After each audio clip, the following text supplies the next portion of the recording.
So hello juniors, my name is Pavitra and I am first year MBBS student. तो आज मैं आपको ऐसे कुछ चैप्टर्स बताने वाला हूँ जो आप नीट 2026 से पहले खत्म करना ही है आपको, और ये चैप्टर्स मस्ट है। इतने चैप्टर्स तो आपको करने ही है, इसके बाद आप कुछ और देख सकते हो, लेकिन ये सबसे पहली प्रायोरिटी होनी चाहिए। ये चैप्टर्स आपको करने ही करने हैं, सबसे पहले करना है। ठीक है, तो सबसे पहले बायोलॉजी है। बायोलॉजी आपका 360 नंबर, तो बायोलॉजी है तो बायोलॉजी आपके 360 नंबर रखती है। तो आधा हाफ ऑफ द पोर्शन जो है बायोलॉजी ही है। तो आपके नीट के जो 720 में से 360 नंबर बायोलॉजी दे रहा है, तो आपको लेने ही चाहिए बायोलॉजी। तो सबसे टॉप प्रायोरिटी आपको बायोलॉजी रखनी है, और आपका जो भी फेवरेट सब्जेक्ट हो वो भी रख सकते हो, लेकिन बायोलॉजी पे तो आपको ध्यान देना ही पड़ेगा। अगर बायोलॉजी वीक रह गई तो कुछ नहीं हो सकता। तो बायोलॉजी का सबसे पहला chapter sexual reproduction in flowering plant.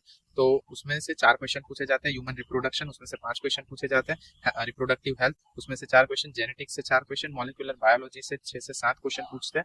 Human health and disease से 4 क्वेश्चन। बायोटेक्नोलॉजी से 8 से 10 क्वेश्चन।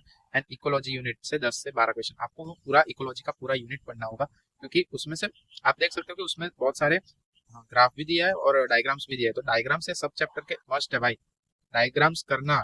डायग्राम्स छोड़ के जा रहे हो, बहुत बड़ी दिक्कत हो जाएगी। डायग्राम्स आपको याद रहना चाहिए। उसमें क्या करते हैं ये लोग, डायरेक्ट लेबल करके बता देते हैं ये क्या चीज है बताओ।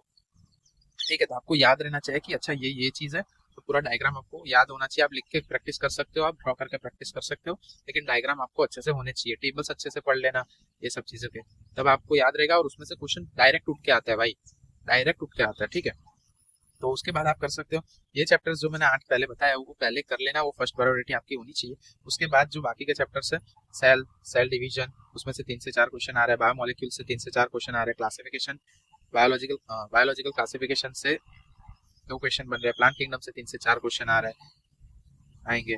और एनिमल किंगडम से 5 से 6 क्वेश्चन आ सकते हैं। मॉर्फोलॉजी से 3 से 4 क्वेश्चन आ सकते हैं। एनाटॉमी ऑफ फ्लावरिंग प्लांट से 3 क्वेश्चन आ सकते हैं। एनिमल टिश्यू से 3 क्वेश्चन आ सकते हैं। फोटोसिंथेसिस से 2 से 3 क्वेश्चन आ सकते हैं। समझ रहे हो? ये सब चीज चैप्टर्स आपको करने पड़ेंगे। रेस्पिरेशन से 3 चैप्टर आ रहे हैं। बॉडी फ्लूइड से 2 से 3 क्वेश्चन आ रहे हैं। लोकोमोशन से 2 से 3। Neural system, endocrine system.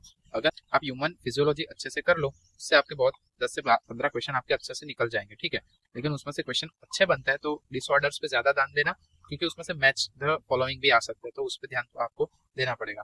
फिर केमिस्ट्री की बात करें अगर, सो केमिस्ट्री अब आपको उसी पैटर्न में पढ़ना है जिस पैटर्न में आप पहले से पढ़ रहे थे।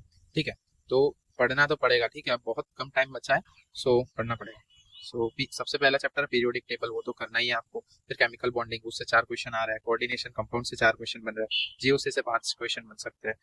अल्डिहाइड कीटोन कार्बोक्सिलिक एसिड से 4 से 5 3 से 4 क्वेश्चन बन सकते हैं। हाइड्रोकार्बन से 3 क्वेश्चन बन सकते हैं। मूल कॉन्सेप्ट से 2 क्वेश्चन बन सकते हैं। सॉल्यूशन 2 से 3 क्वेश्चन बना रहा है। केमिकल काइनेटिक्स बना रहा है 2 से 3 क्वेश्चन। इलेक्ट्रोकेमिस्ट्री बना रहा है। फिजिकल केमिस्ट्री आपकी स्ट्रांग रहनी चाहिए थोड़ी बहुत। अभी टाइम कम बचा है, आपको ऑर्गेनिक इनऑर्गेनिक पे ज्यादा ध्यान देना है। फिजिकल भी करनी है, लेकिन सबसे पहले आगे के चैप्टर्स निपटा लो, हो जाएंगे तो फिजिकल के, क्योंकि फिजिकल पे ऐसा है कि कुछ बहुत ज्यादा हार्ड क्वेश्चन भी पूछ सकते हैं वो लोग। सो प्रिपरेशन ऐसे रखो कि ऑर्गेनिक में हो जाए। ठीक है, उसके बाद फिजिक्स की बात करें तो उसमें करंट, इलेक्ट्रिसिटी, मॉडर्न फिजिक्स पूरा निपटा लो। 6 क्वेश्चन उससे बन सकते हैं। यूनिट एंड डायमेंशन से 4 क्वेश्चन बन सकते हैं। ठीक है, रोटेशन मोशन से 4 क्वेश्चन बन सकते हैं। रे ऑप्टिक्स से 3 क्वेश्चन बन सकते हैं। सेमीकंडक्टर से 3 क्वेश्चन बन सकते हैं। इलेक्ट्रोस्टैटिक्स से 3 क्वेश्चन बन सकते हैं। ग्रेविटेशन से, इलेक्ट्रोस्टैटिक से 3 क्वेश्चन बन सकते हैं। ग्रेविटेशन से 2 क्वेश्चन बन सकते हैं। थर्मोडायनेमिक्स से 3 क्वेश्चन बन सकते हैं। मैकेनिकल प्रॉपर्टी से 2 से 3 क्वेश्चन बन सकते हैं। मैकेनिकल प्रॉपर्टी से 2 से 3 क्वेश्चन बन सकते हैं। तो ये सब चीजें आपको अभी से करनी पड़ेगी।